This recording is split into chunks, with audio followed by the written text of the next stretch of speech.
Itu juga dari kami di sini, okey. Itu dia sedikit cerita pagi dari negeri Sarawak berkenaan dengan pasar pagi Kubah Ria. Jadi makanan dari pasar pagi ataupun bahan basah daripada pasar pagi ini akan dihasilkan makanan dan dijual di bazar Ramadan yang telah pun dikupas oleh Fazril sebentar tadi. Baiklah, dalam Selamat Pagi Malaysia pada hari ini kita nak mempromosikan satu drama yang akan ditayangkan di TV1 tidak lama lagi. Ini juga drama yang berkaitan dengan Borneo. Tajuknya adalah Sebiru Hujung Borneo. Sebiru Hujung Borneo. Saya dafatkan ini adalah 20 episod. Hari ini kita bawakan 3 tetamu. Pertama kita ada Azam Pit, iaitu pelakon lelaki utama. Kedua kita ada Tati, pelakon wanita utama, dan juga kita ada pengarahnya Marlene Brando. Sebelum kita korek apakah di sebalik mengenai drama ini, apa kata kita saksikan dahulu trailernya. Setiap antara kita ada titik takdirnya. Titik takdir saya bermula saat saya tinggalkan tempat yang digelar Hujung Borneo ini.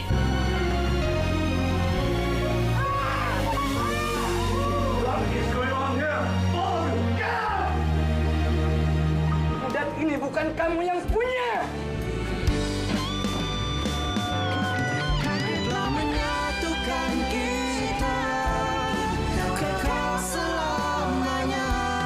Kau akan berkumpul di sini.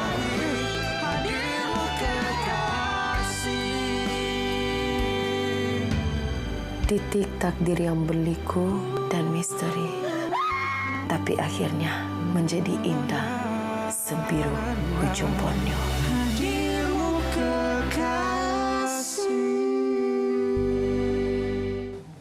Itu ya trailer Sebiru Hujung Borneo. Bang Marlene mungkin boleh ceritakan sedikit sinopsis bagaimanakah drama ini boleh berlaku sepanjang 20 episod ini. Apa yang dapat kita jangkakan? Sebelum itu mengambil kesempatan ini untuk merakamkan jutaan terima kasih kepada RTM kerana untuk kesekian kalinya naskah atas nama Marlene Brando itu diberi kepercayaan, dan yang berikutnya ini adalah Sebiru Hujung Borneo terbitan AJ Productions yang Berhad. Terima kasih banyak RTM.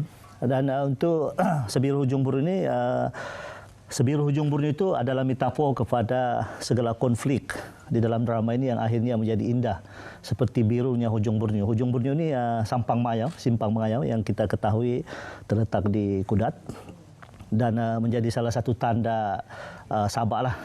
Jadi cerita dia ini tentang seorang gadis yang bernama Kilina, seorang gadis tipikal rungus yang mempunyai cita-cita besar. Dia melanggar adat dan melarikan diri dari rumah panjang pergi ke KL ni. Setiba di KL ni ada tragedi yang berlaku dalam hidup dia. Dia hamil dan ditinggalkan oleh orang yang menghamili dia. Kembali ke rumah panjang untuk settlekan ataupun tebus kesilapan dia. Di Simpang Mengayau pula ada seorang lelaki daripada Kuala Lumpur ni, Arman, yang dilakonkan oleh Azam Pit. Dia seorang pengusaha pelancongan yang membina resort di Simpang Mengayau itu dan jatuh cinta dengan gadis sana. Dan satu hari dia datang ke sana untuk putus shoot pre-wedding dia. Tetapi tunang dia yang bernama Rina tidak hadir, seharian tidak hadir.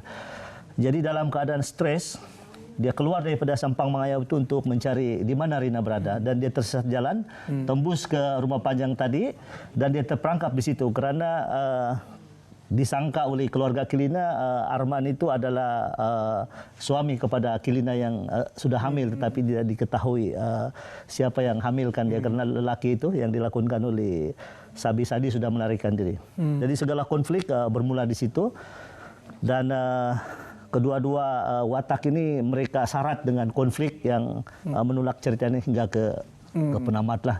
Tati macam mana membawakan watak ini? Saya kira menurut sinopsis Abang Marlene tadi agak berat nak bawakan watak-watak yang agak intens sebegitu.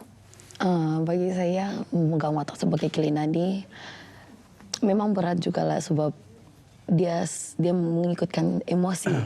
Jadi cara saya mengasih sama emosi dengan situasi yang dalam karakter Kilina tu. Dalam karakter Kilina tu saya cuba rasa dalam situasi, sekiranya saya berada dalam situasi itu, apa yang saya rasa. konflik antara perhubungan, cita-cita, bagaimana pula untuk membezakan, ditambah pula dengan membawakan tradisi kehidupan orang Sabah itu sendiri dalam drama ini. Saya kira banyak elemen-elemen yang perlu diterapkan dibawa oleh Tati sendiri. Ya, macam mana bercakap ya, sebab Kelina kan dia seorang gadis kampung, di mana memang dalam adat kalau orang kampung di Sabah ni dia tidak boleh keluar di mana-mana. Dia kena turunkan kemudian orang punya adat. So bila Kelina ni dia ada satu bakat yang dia pendam, dia memang ingin mengembangkan bakat itu. Dia terpaksalah bergaduh dengan family dia. Dia cuba yang terbaik lah untuk teruskan hidup dia. Apa yang mau dapatkan, apa yang dia mau. Azam pula bagaimana membawakan watak ini? Untuk watak Arman ni, dia terlalu menyanjungi nenek dia yang membesarkan dia, sebab Arman ni anak yatim piatu. Jadi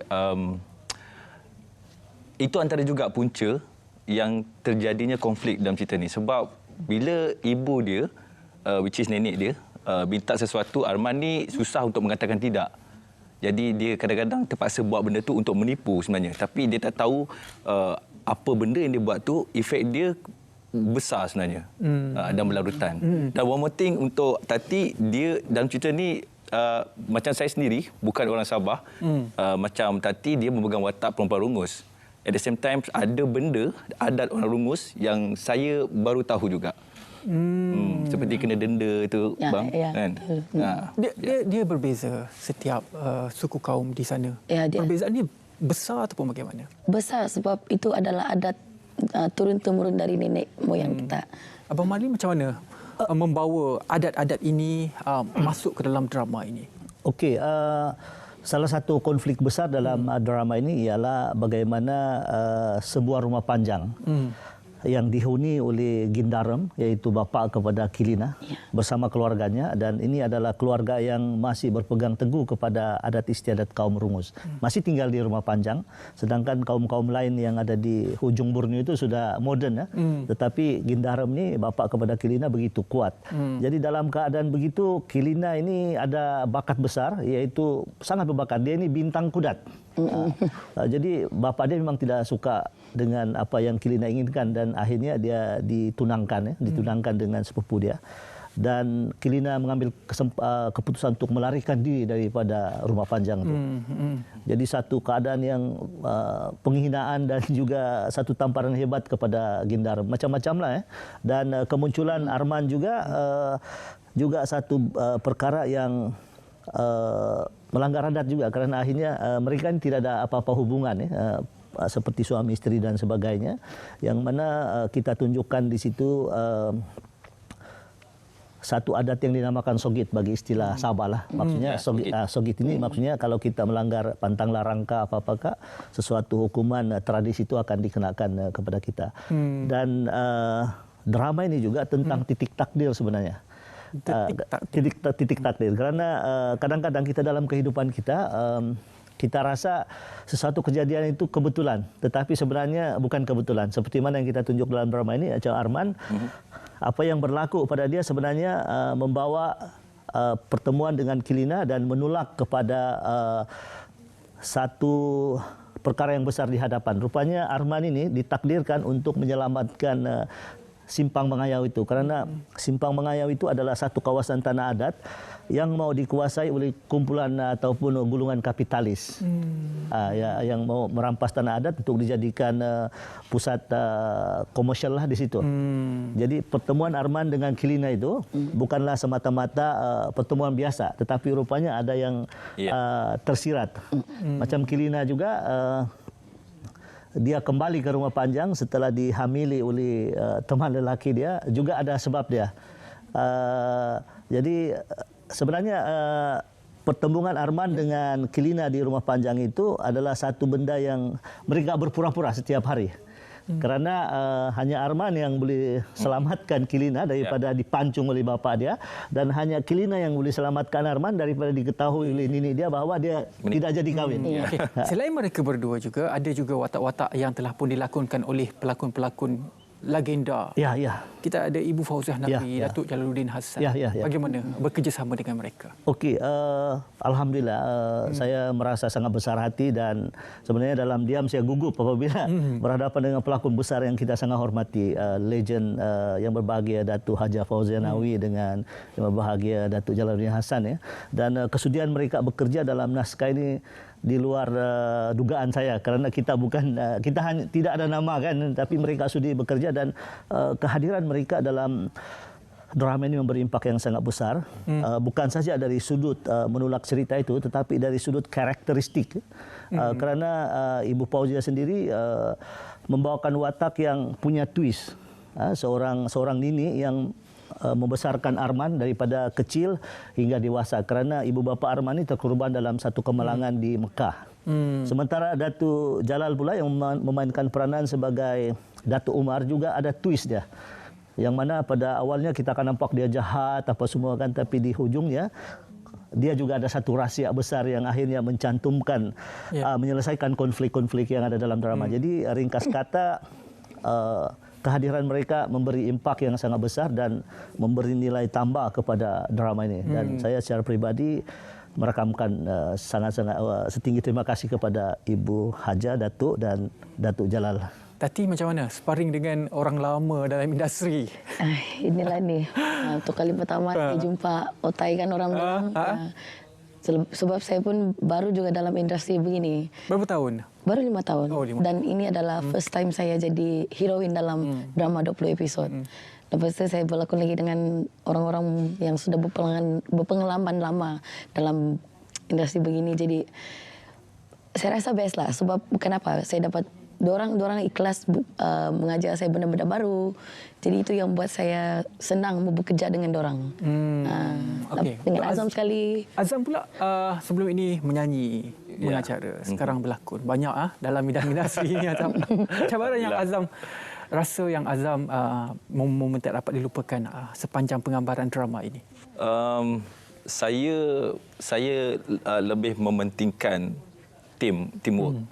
Jadi kalau abang ingat masa terakhir saya rap itu, agak sedih lah. Sebab Tati lagi sedih sebab kita dah lebih 3 bulan bersama, daripada sebelum puasa, lepas tu puasa, lepas tu cuti raya kejap, sambung balik. Tahun lepas ni? Tahun lepas, yes. Lepas tu bila saya nak tinggalkan, sebab bila dah hujung-hujung tu kan, seorang-seorang dah nak habis, so macam makin kurang. Lepas tu masa saya nak habis tu memang agak sedih lah, sebab yalah kita dah lama ni kan. So saya rasa dalam cerita ni AJ Production pun baru menerbitkan drama ini, adalah drama sulung mereka, dan mendapatkan tim yang begitu orang kata